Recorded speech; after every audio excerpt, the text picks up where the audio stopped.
चलो जल्दी। चलो, तुम्हारा पिछले क्लास में रक्त के बारे में पढ़ लिया है, उसमें अब तुम्हारा था कि यानी रक्त का कार्य नहीं बताया। रक्त के कितने संघटक होते हैं? दो, एक रुधिर एवं एक प्लाज्मा। रुधिर के विभिन्न प्रकार एवं प्लाज्मा के बारे में भी पढ़ लिया है। तो पिछले क्लास में कुछ एक दो छूटा हुआ था, पहले पूछता अगर याद होगा तो। अच्छा, तो हीमोग्लोबिन की कमी से कौन सा रोग होता है? इन्हें बताए थे नहीं। तो हीमोग्लोबिन में कौन सा धातु या तत्व पाया जाता है? हीमोग्लोबिन में कौन सा धातु या तत्व पाया जाता है? हाँ, आयरन या लोहा। ठीक है, आयरन बोलो या लोहा बोलो। आयरन की कमी से कौन सा रोग होता है? चलो ठीक है। अभी तुमको आगे पढ़ना यानी शुरू अभी कहाँ से करेंगे? रक्त का कार्य। रक्त के बारे में बता, अभी रक्त का कार्य बता क्या होता है? सबको एक के साथ नहीं करना है। चलो कोई एक विद्यार्थी बोलो, सबको नहीं बोलो, जिसको बोलना बोलो। ऑक्सीजन का परिवहन। चलो हम ही बोलते रहने दो। यानी तुम्हारा रक्त का कार्य से क्या होता है? जैसे कि पहले सबसे मुख्य कार्य इसका क्या है? यानी हमारे शरीर से जो तुम्हारा फेफड़ा से ऑक्सीजन लेकर कौन जाता है ऊतक तक? रक्त ही जाता है। यानी O2 एवं CO2 का परिवहन कौन करता है? रक्त ही O2 एवं CO2 का परिवहन। यानी तुम्हारा हो गया एंजाइम, हार्मोन, जो सब है सबका परिवहन कौन करता है? रक्त ही करता है। हमारे हम जो भोजन करते हैं उससे जो हमारे शरीर जो ग्लूकोज प्राप्त होता है, वो ग्लूकोज का परिवहन कौन करता है? रक्त। और दूसरा कार्य इसका क्या होगा? ताप का भी तो संतुलन करता है ना, ताप संतुलन।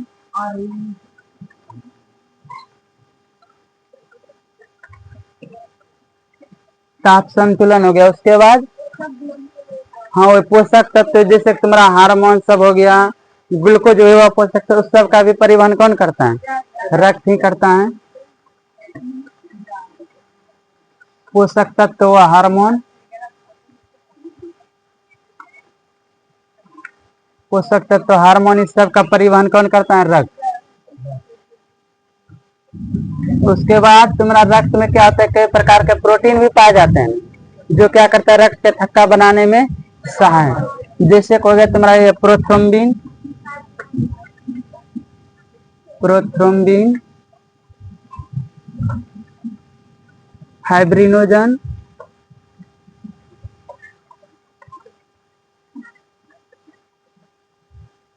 व प्लेटलेट्स। ये दोनों क्या है? प्रोटीन। और तुम्हारा एक क्या होगा? प्लेटलेट्स। ये तीनों क्या करता है? रक्त के थक्का बनाने में सहायक होते हैं। चलो इतना हो गया। रक्त का थक्का बनता है, इसका मतलब रक्त स्राव को रोकता है। लेकिन वह रक्त को थक्का, रक्त थक्का बनेगा तभी रक्त का मतलब वो ज्यादा नहीं बाहर आएगा, तो इसलिए रक्त स्राव को रोकता है, या बोलो रक्त को थक्का बनाता है। इतना आ गया। अब इसमें तुम्हारा बताते एक लसिका। लसिका बता दिए कि नहीं बताए? लसिका क्या होता है? लसिका क्या था? लसिका एक क्या है? एक मतलब अर्ध तरल, मतलब एक थोड़ा गाढ़ा होता है और तरल अवस्था में, और इसका रंग कैसा था? हल्का पीला, हल्का पीला द्रव होता है। अब देखो लसिका का निर्माण होता कैसे? जैसे कि हमारे रक्त वाहिका द्वारा रक्त जाता है और उसी रक्त में सब तुम्हारा हार्मोन, O2 CO2 सब मिला होता है। मान लो ये क्या है? रक्त वाहिका। और यहाँ है ऊतक। यह रक्त वाहिका आगे जाता है तो धीरे धीरे छोटा होते जाता है ना, धीरे धीरे छोटा होता है। तो लास्ट में क्या होता है? इससे एक छोटा सा संरचना जो कि क्या होता है? केशिका बाहर। ये क्या होता है? केशिका। अब ये केशिका क्या है? रक्त वाहिका की सबसे छोटी संरचना है ना।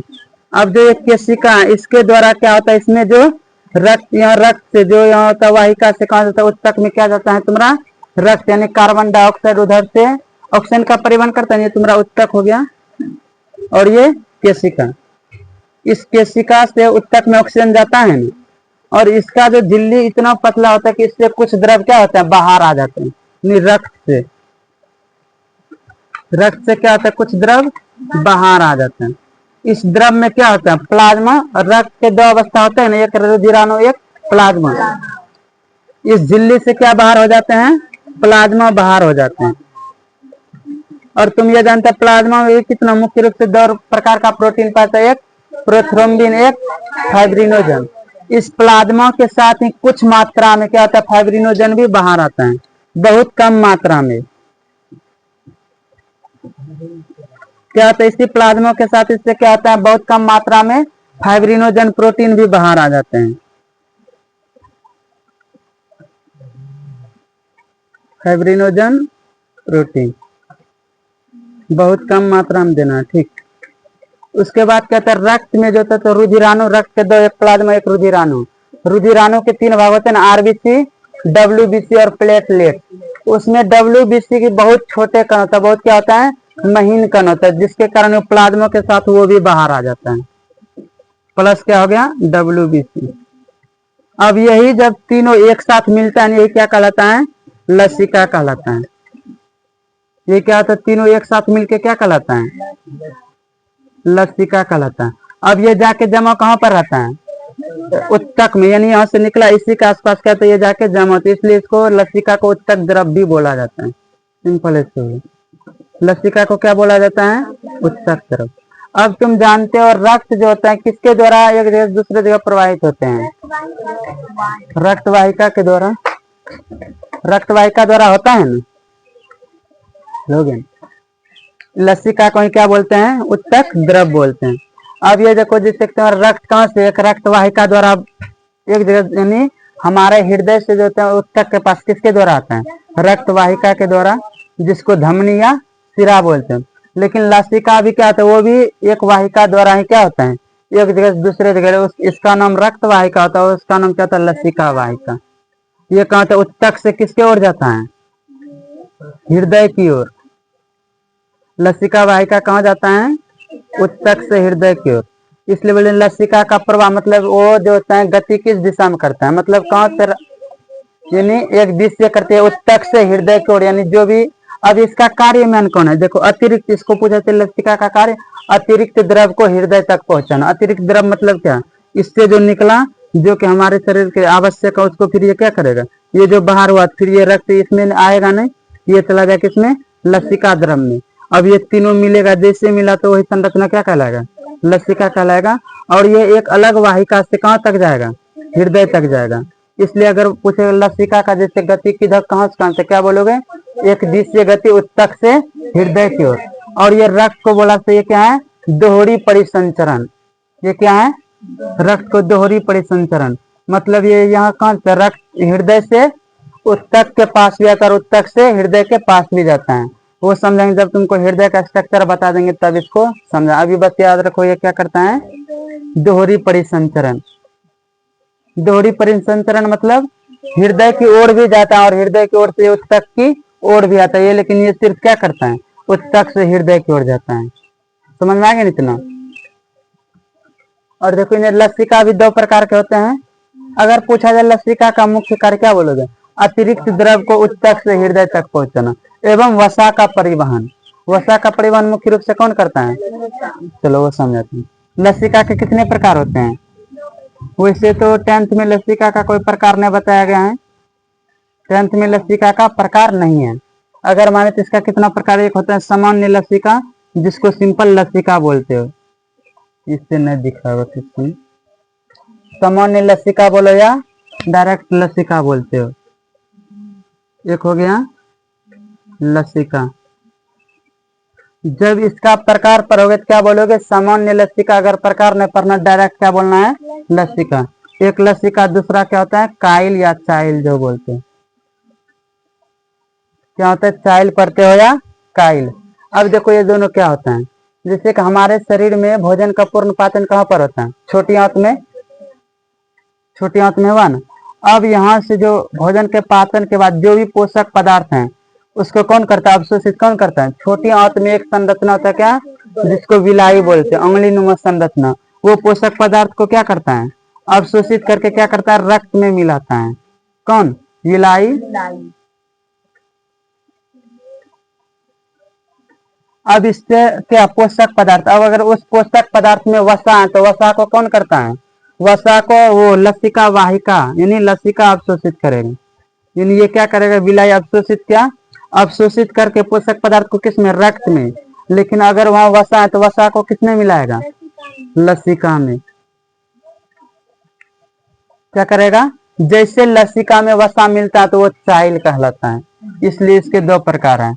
एक देखो यहाँ पोषक पदार्थ वन, पहले यही समझ, एक पोषक पदार्थ, उसी पोषक पदार्थ में वसा भी है ना। सिंपल जो पोषक पदार्थ है और वसा, पोषक पदार्थ पूरा उसको अवशोषित करके कहाँ मिलाएगा, रक्त में। कौन, विलाई। उस पोषक पदार्थ में जितना क्या है वसा, उसको अलग करके किसमें मिलाएगा, चाइल में। देखो इसमें तुम्हारा इसको दो पार्ट, इसको ए मान लो, इसको बी। इस ए प्लस बी को पूरे क्या है, ये पोषक पदार्थ, इसमें बी क्या है, वसा। वसा ये अन्य हो गया। वसा को छोड़कर जो बचा वो पोषक पदार्थ डायरेक्ट किसमें मिलता है, रक्त में ना, रक्त ना बोलो, रक्त में मिलता है। इसमें जो वसा है, वसा को इस किसमें मिलाता है, वसा को लसिका में। जैसे वसा, इसका रंग के साथ है पीला, हल्का पीला, हल्का पीला। जैसे वसा को लसिका में मिलाते तो उसका रंग सफेद, दुधिया सफेद हो जाता है, सफेद। और इसी को बोलते हो क्या, काइल या चाइल। यानी जैसे क्या हुआ, लसिका में वसा मिला तो उसका नाम क्या हो जाता है, चाइल। समझ में आ गया ना। और इसी का अब ये चाइल क्या करेगा, चाइल लसिका वाहिका में जाएगा, यानी चाइल से जो चाइल क्या करेगा, वो वसा को कहाँ मिलाएगा, लसिका में। फिर लसिका जाके हृदय में, नहीं समझे। चलो फिर ये वसा का तुम्हारा कौन करता है, मुख्य रूप से देखो तुम्हारे में तो प्रकार नहीं है ना बताया गया है, इसलिए डायरेक्ट दिया जाता है। क्या लसिका क्या करता है, वसा का परिवहन करता है, डायरेक्ट कहता है तुम्हारे में, वसा का परिवहन। अगर इसका हम प्रकार पर हैं, क्या होता है, एक लसिका एक वसा। लसिका सामान्य नहीं, सामान्य लसिका इसका पूरा नाम है, सामान्य लसिका। यानी ये तुम्हारा क्या, प्लाज्मा फाइब्रिनोजन एवं WBC होगा। जिसमें वसा नहीं होगा वो क्या होगा, सामान्य लसिका। जिसमें वसा मिल गया वो चाइल कहलाएगा। समझ में आया। यानी यही तुम्हारा ये पूरा क्या है, तुम्हारा सामान्य लसिका। अगर इसी में वसा मिल गया तो वो क्या है, काइल या चाइल कहलाएगा। अब ये चाइल क्या करेगा, लसिका वाहिका में जाएगा और इस चाइल को किसमें मिला देगा, लसिका में मिला देगा। समझ में आ गया ना। अगर अब तुमको इसका परिभाषा पूछा जाए तो क्या बोलोगे, लसिका का। लसिका बोल सकते एक हल्का पीला द्रव पदार्थ है कि नहीं, हल्का पीला द्रव पदार्थ। और इसका प्रकार लिखना, लिखो ने डायरेक्ट नहीं, इसमें RBC नहीं पाए जाएंगे, प्लेटलेट वो भी नहीं पाया जाएगा, और मुख्य रूप से इसमें अधिकतर प्रोटीन भी नहीं पाए जाते हैं। इसमें WBC पाए जाते हैं तथा कुछ मात्रा में फाइब्रिनोजन प्रोटीन पाया जाता है। और इसमें मुख्य रूप से लसिका में कौन कौन सा होता है प्रोटीन, दो, एल्ब्यूमिन एक, ग्लोब्यूलिन। एल्ब्यूमिन, चलो इसको पहले मिटाएं कि थोड़ा मिटाते हैं, ठीक है।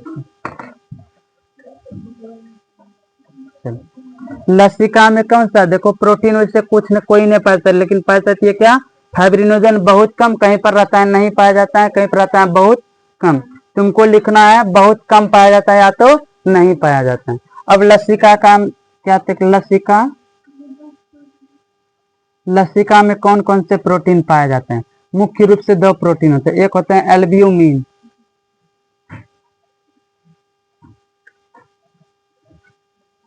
एल्ब्यूमिन, दूसरा ग्लोब्यूलिन। मीन लिखा है कि लीन होगा, लीन। एक एल्ब्यूमिन एक ग्लोब्यूलिन। अब एल्ब्यूमिन क्या करता है, लसिका का जो तरल अवस्था बनाए, यानी पानी संतुलन है, लसिका का तरल अवस्था कौन बनाए रहता है, एल्ब्यूमिन। यानी ये क्या करता है, पानी का संतुलन करता है, पानी संतुलन। क्या पानी से ही रिलेट है तुम्हारा परासरण दाब। या परासरण किससे, तुम जानते हो, अगर किसी झिल्ली से एक ओर से दूसरे ओर अगर पानी जा रहा है किसी झिल्ली को पार करके तो क्या कहलाता है, परासरण। तो पानी संतुलन या परासरण दाब लिख सकते हो। यानी परासरण दाब को संतुलित करता है, या बोलो पानी को संतुलित करता है कौन, एल्ब्यूमिन प्रोटीन, किसमें, लसिका में। और ये ग्लोब्यूमिन क्या करता है, ग्लोब्यूलिन। और तुम जानता है इसमें WBC भी तो पाया जाता है, तो WBC के कारण और ग्लोब्यूलिन, इस प्रोटीन के कारण क्या होता है, इसमें लसिका में क्या क्षमता आता है, रोग से लड़ने की क्षमता, यानी रोगाणुओं को खत्म करेगा। इसको कैसे, रोगाणुओं से रक्षा, मुक्त, रोगाणुओं से रक्षा। अगर अब तुमको पूछा जाए कि लसिका का कार्य क्या लिखोगे? अच्छा, इसमें तुम्हारा क्या ये घाव को भरने में कार्य करेगा? प्लेटलेट्स तो है ना, फिर कैसे? ना, पहले बताओ, ये घाव को भरने में काम करेगा कैसे? इसमें तो प्लेटलेट्स पाया नहीं जाता है। घाव को भरने का मतलब कि थक्का कुछ बनाएगा, रक्त क्यों होगा जब इसमें तुम्हारा प्लेटलेट्स है नहीं, फाइब्रिनोजन है कुछ मात्रा में, है कि नहीं? इसी के कारण ये क्या करेगा, घाव को भरने में।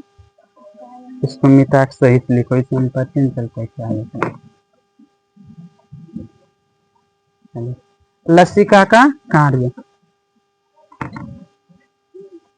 कार्य में पहला क्या होगा, घाव को भरने में, घाव भरने में। और दूसरा क्या होगा? और एक अतिरिक्त द्रव का लिख सकते हो, परिवहन। अतिरिक्त द्रव को हृदय तक पहुंचाता है ना, तो ऐसे लिख सकते हो, अतिरिक्त द्रव को हृदय तक पहुंचाता है, या परिवहन। हाँ, वो भी लिख सकते हैं। अतिरिक्त द्रव, अतिरिक्त द्रव मतलब समझ रहे हैं, इससे जो निकला बाहर, प्लाज्मा, फाइब्रिनोजन, ये WBC सब अतिरिक्त। ये पूछा जाता है अतिरिक्त द्रव का परिवहन कौन करता है? अतिरिक्त द्रव का परिवहन कौन करता है? अतिरिक्त द्रव का, अतिरिक्त द्रव वो वसा भी होगा ना, अतिरिक्त द्रव वो वसा, वसा का परिवहन कौन करता है? परिवहन मतलब क्या, ये क्या करता है, हृदय तक पहुंचाता है ना। और इसका कार्य क्या होगा?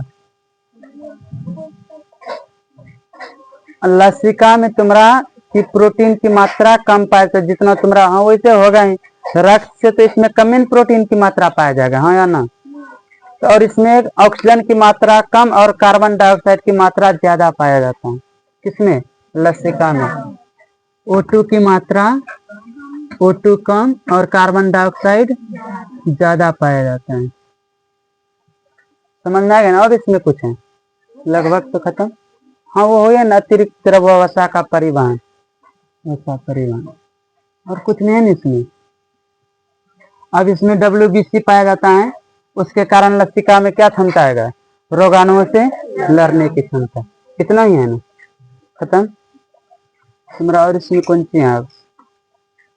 अब वही पढ़ना है तुम्हारा, वो हो जाएगा अब हृदय के बारे में।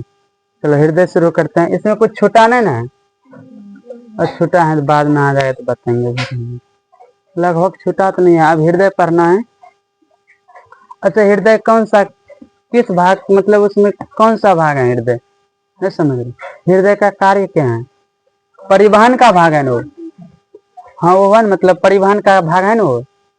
परिवहन में सहायक ही हृदय होता है ना। ठीक है, सही ही बोली हो, मतलब अब रट्टा मार लेती है वो, रट्टा मार के रखती है।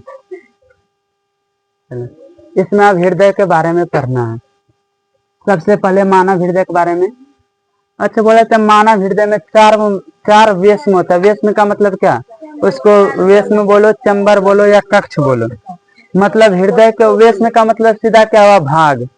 क्या हुआ, भाग। यानी मानव में जो हृदय, चलो पहले हृदय देते हैं। हृदय, मानव हृदय में कितने व्यस्म होते हैं, या कोष्ठ? मानव में 4, या सिंपल लिखो क्या, स्तनधारी एवं पक्षी, स्तनधारी एवं पक्षी, स्तनधारी। अच्छा, मानव किस में, स्तनधारी में ही आता है नहीं? स्तनधारी व पक्षी में कितने कोष्ठ होते हैं? 4।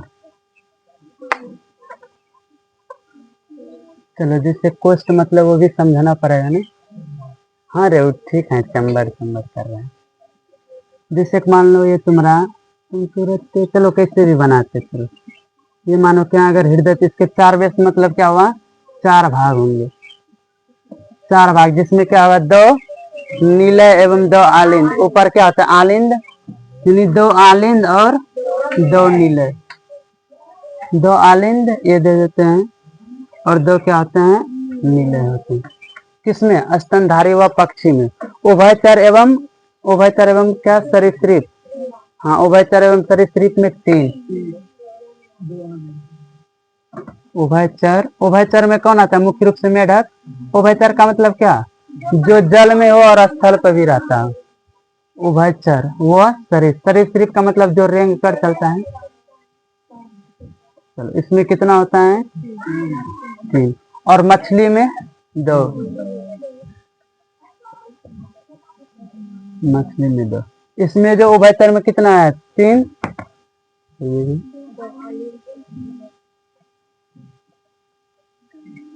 चलो क्या होता है? 2 आलिंद और 1 नीला।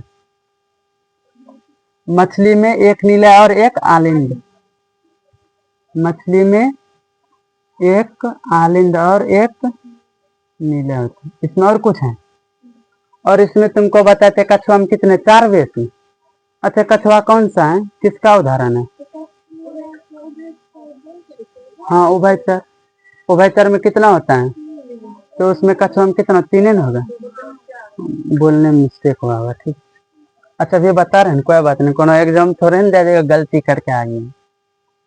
कछुआ में कितना होता है? बोलने में मिस्टेक। कछुआ में कितना? 3 होता है। क्या होगा? 2 आलिंद और 1 नीले। आलिंद को इंग्लिश में एट्रियम, नीले को इंग्लिश में वेंट्रिकल बोलते हैं। अब मगरमच्छ किसका उदाहरण है बोलो तो? हाँ एक अपवाद है। किस उदाहरण है लेकिन बोलो न किसका? उभयचर। सरीसृप का भी है ना, रेंग कर भी तो था। लेकिन इसमें कितना होना चाहिए? 3 होता है 4।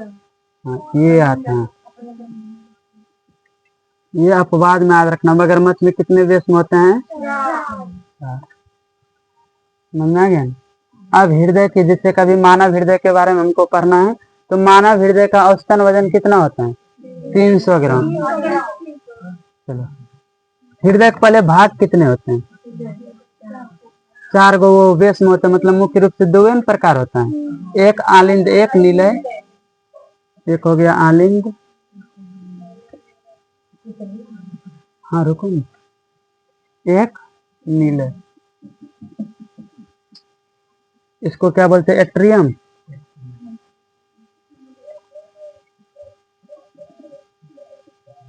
इसको वेंट्रिकल।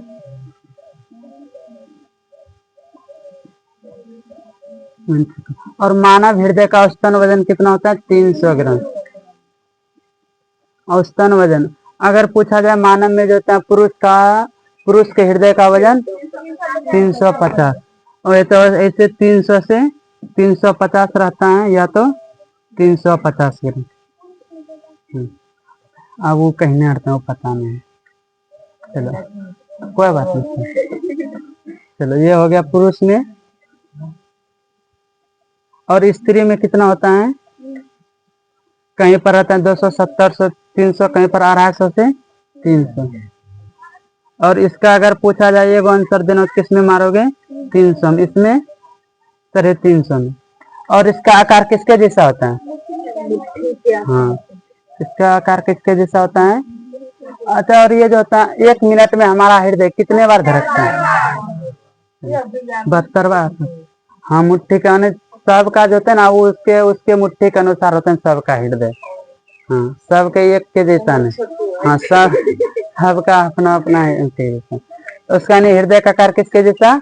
मुट्ठी के जैसा। कितना होता है औसतन वजन? 300 ग्राम। और जो होता है 1 मिनट में हृदय कितने बार धड़कता है? 1 मिनट में।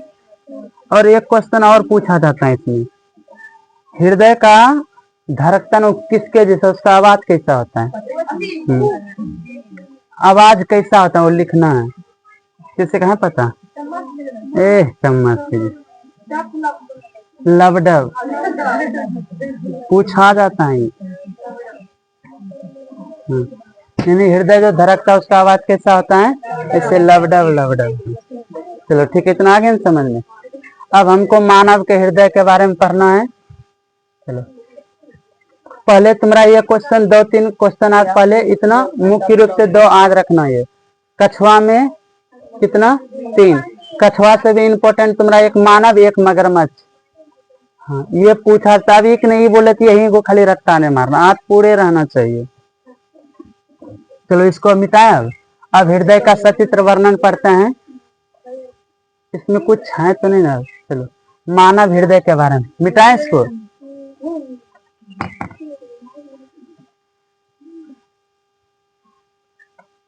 लबडब डबल। अच्छा, इसमें और कुछ हमको लग रहा है छूटा है, ठीक। हाँ, कौन सी छूटा है? लसिका बताइए जी, हृदय बता दिए, लंबा भी हो जाए, देखो कितना था। चलो शुरू करो। इतना हो गया। अब इसमें तुम्हारा परिवहन में आता है जाइलम फ्लोएम, जो किससे संबंधित है? पादप से। और तुम्हारा उसमें एक और चीज बचा हुआ है कि ये सिद्ध करें कि पेड़ पौधे में वाष्पोत्सर्जन के दौरान क्या होता है? पानी भाप बन के निकलता है। तो पहले जाइलम, चलो वही पहले सिद्ध करना है।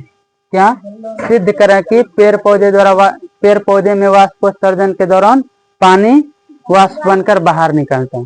इसको सिद्ध करने के लिए क्या करोगे? आवश्यकता सामग्री। आवश्यकता सामग्री में क्या है? एक पारदर्शी पॉलीथीन, वैसे कोई भी पॉलीथीन। हाँ ठीक है। गमले में लगा पौधा, समझाने नहीं दोगे, पहले रट्टे मारने नहीं। उसके बाद इसमें कौन सा, कोई भी वैसे पॉलीथीन ले सकते हो, लेकिन अगर पारदर्शी पॉलीथीन रहेगा तो बाहर से भी दिख जाएगा, इसलिए इसमें क्या लोगे? पारदर्शी पॉलीथीन।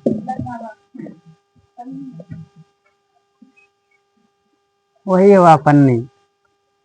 पारदर्शी पॉलीथीन, स्पेलिंग इधर उधर गलती है।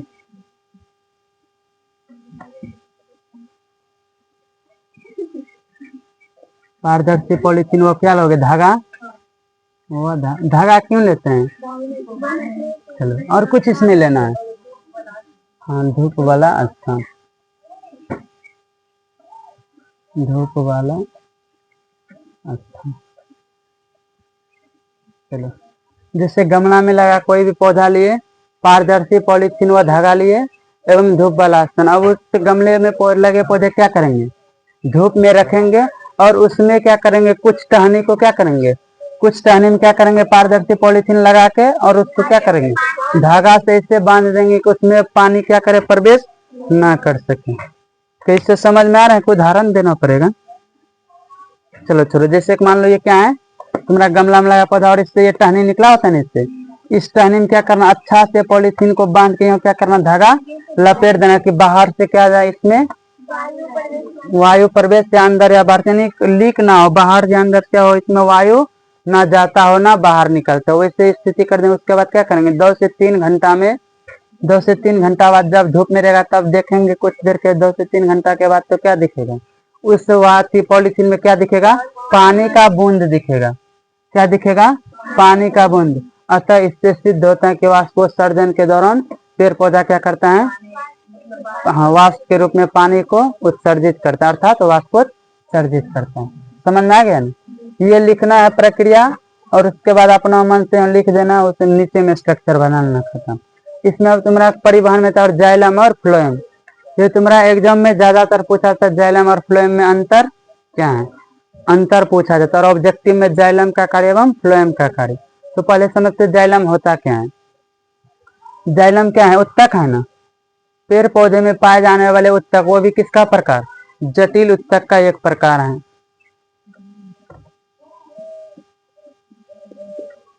जटिल उत्तक। अब ये जटिल उत्तक किसका प्रकार है? अस्थायी उत्तक का। उत्तक जनन है। जटिल उत्तक 2 प्रकार के होते हैं। एक हो गया क्या? जाइलम, ये 9th में है, जाइलम एक फ्लोएम। देख रहे हैं ज्ञानी बच्चा सब, एक जाइलम एक फ्लोएम। और ये दोनों क्या करता है कि एक कोई किसी भी पदार्थ को एक जगह से दूसरे जगह ले, चलो अभी छोड़ देते हैं, हाँ इसलिए बाद में बताएंगे। जटिल उत्तक के कितने? 2 प्रकार, एक जाइलम एक फ्लोएम। अब जाइलम क्या होता है? जाइलम पहले बने कितने कोशिका से होते हैं? अच्छा, तुम्हारे सिलेबस में जो पढ़ाया जाता है वो किसके बारे में पढ़ते? किस ये पेड़ पौधे के बारे में? पुष्पी पादप के बारे में। किसमें पढ़ते हो? पुष्पी पादप में। और पुष्पी पादप में जाइलम जो होता है, जाइलम एक क्या उत्तक है ना, या इसके कितने अवयव अर्थात या कितने कोशिका से बने होते हैं? 4 प्रकार के कोशिका। किसमें? पुष्पी पादप में। और टेरिडोफाइटा वाले ग्रुप में 3, लेकिन वो तो पढ़ना नहीं। सारे चारों का नामो लिख दें कि उतना कोई जरूरी है नहीं। जाइलम के कितने होते हैं? ये 4 अवयव से बने होते हैं, जिसमें 4 में से इसका 3 अवयव क्या होते हैं? मिरिच होते हैं। तीन अवयव अवयव मृत और एक अवयव क्या होता है, जीवित होते हैं।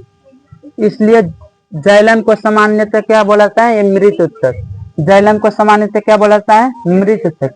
और इसका कार्य क्या होता है, जैसे जड़ होता है ना, जड़ द्वारा पानी को जो जड़ अवशोषित करता है उस पानी को यानी नीचे से ऊपर यानी जड़ से शीर्ष तक पहुंचाने का कार्य कौन करता है, जाइलम। इसलिए बोलता है जाइलम क्या करता है, जल एवं खनिज लवण का परिवहन एक दिशा या बहुदिशीय, वो भी कहां से, नीचा से ऊपर। नीचा से ऊपर यही बोल सकते गुरुत्वाकर्षण के विपरीत। गुरुत्वाकर्षण सभी पदार्थ के लिए लगता है हमेशा ऊपर से नीचे, लेकिन जाइलम कार्य क्या करता है, वृक्ष में पानी नीचे से ऊपर तक ले जाता है, गुरुत्वाकर्षण के विपरीत है ना।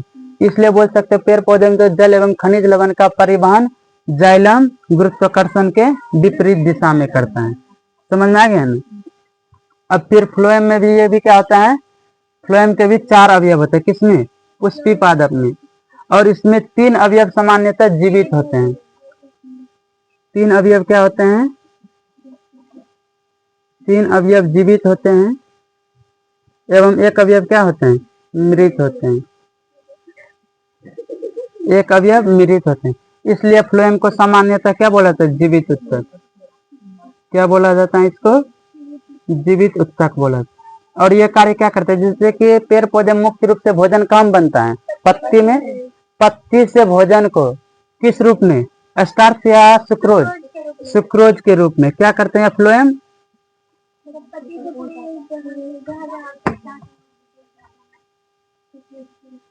सुक्रोज एक क्या ग्लूकोज है ना, उस सुक्रोज को रूप में भोजन को पत्ती से उस पेड़ पौधे के विभिन्न भाग तक पहुंचाते हैं, यानी सभी दिशा में जहां पर उसको। इसलिए इसको क्या बोलते हैं कि फ्लोएम भोजन का परिवहन सभी दिशा में करता है, सभी को, यानी एक से अधिक को बहुदिशीय भी बोलते हो, सिंपल के बहुदिशीय में परिवहन। ये क्या करता है, बहुदिशीय परिवहन। क्या, हाँ बता। इसका दाब क्या माना जाता है, ऋणात्मक, क्योंकि देखो दाब ऋणात्मक को उससे रिलेट है। तुम्हारा अगर जैसे पेड़ पौधा ये गुरुत्वाकर्षण से ही रिलेट है, ठीक, पेड़ पौधा ये है तुम्हारा। देखो अब कोई भी दाब कैसे लगता है, ऊपर से नीचे को ना, कि नीचे से ऊपर की ओर। ऊपर से जैसे तुम ये अगर यहाँ पर ये रखे हो, ये दाब किधर लगा रहे हैं, नीचे की ओर। और ये अगर ऐसे रखे हो, ऐसे भी रखे हो, अगर मान लो ये वृक्ष है तो इसका दाब यानी नीचे की ओर ये बल लगा रहे हैं। लेकिन जो ये है जाइलम उल्टा करता है, ऊपर से नीचे से ऊपर ले जाता है, जबकि दाब ऊपर से नीचे लगता है। इसलिए बोलता है जाइलम क्या करता है, दाब ऋणात्मक लगाता है। और फ्लोएम मुख्य रूप से उसका भोजन कहाँ बनता है, पत्ती में, लेकिन हमेशा तो पत्ती में नहीं बनता है। इसलिए इसको तुम मान सकते हो, ये क्या करता है, दाब ऋणात्मक एवं धनात्मक दोनों लगाते हैं, मुख्य रूप से धनात्मक, क्योंकि ज्यादातर के पेड़ पौधे में भोजन कहाँ बनता है, लगभग सभी में पत्ती में ही बनता है। वो तो जमा होता है विभिन्न भाग में, बनता है कहाँ पर है, पत्ती में। यानी फ्लोएम जो दाब लगाते वो धनात्मक और ये ऋणात्मक। अब इसको तुम्हारे सिलेबस में डायरेक्ट जाइलम है क्या, मृत उत्तक, लेकिन तुमको पता लेकिन तुमको पता नहीं वास्तव में पूरा क्या जीवित नहीं है। इसका चार अवयव होता है, जिसमें तीन मृत होता है, इसलिए इसको एक जीवित, इसलिए इसको मृत बोला जाता है। फ्लोएम का तीन जीवित एक मृत, इसलिए इसको जीवित बोलना। तो ये पूरा पूरी जीवित होता है, ना तो ये पूरा पूरी मृत होते हैं। समझ में आएगा इतना। अब इसमें तुमको अंतर पूछे, इसका परिभाषा पूछे, दिक्कत क्या है, इतना जानिए, तुमको जितना लिख सकते लिख लेना। वाष्प, हाँ, फ्लोएम का ही दूसरा नाम है क्या, पोषवाह भी बोलते हैं इसको, दारू ने वाष्प भी बोलते हैं। हाँ, फ्लोएम को पोषवाह या वाष्प बोलते हैं, जाइलम को दारू भी बोला था, वो पीने वाला दारू नहीं, समझ में। जाइलम का दूसरा नाम क्या है, दारू, अरे उत्तक का है, जब किससे रिलेटेड उतना छोड़ो। जाइलम का दूसरा नाम क्या है, दारू, और वो फ्लोएम का पोषवाह या वाष्प, इतना गया। और तुम देखो ये सब क्या करे, परिवहन या संवहन क्या है, संवहन का मतलब एक जगह से दूसरे जगह लेके जाना, परिवहन का मतलब एक जगह से दूसरे, ये दोनों करता है ना, इसलिए जटिल उत्तक को बोला जाता है संवहन उत्तक।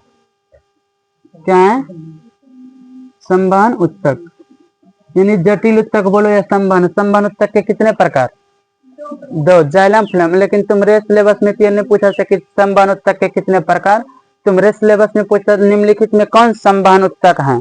ऑप्शन में जाइलम फ्लोएम दोनों रहेगा, दोनों में मारेगा। जाइलम एवं फ्लोएम क्या दोनों संवहन उत्तक का उदाहरण? चलो ठीक है, रहने दें। इसमें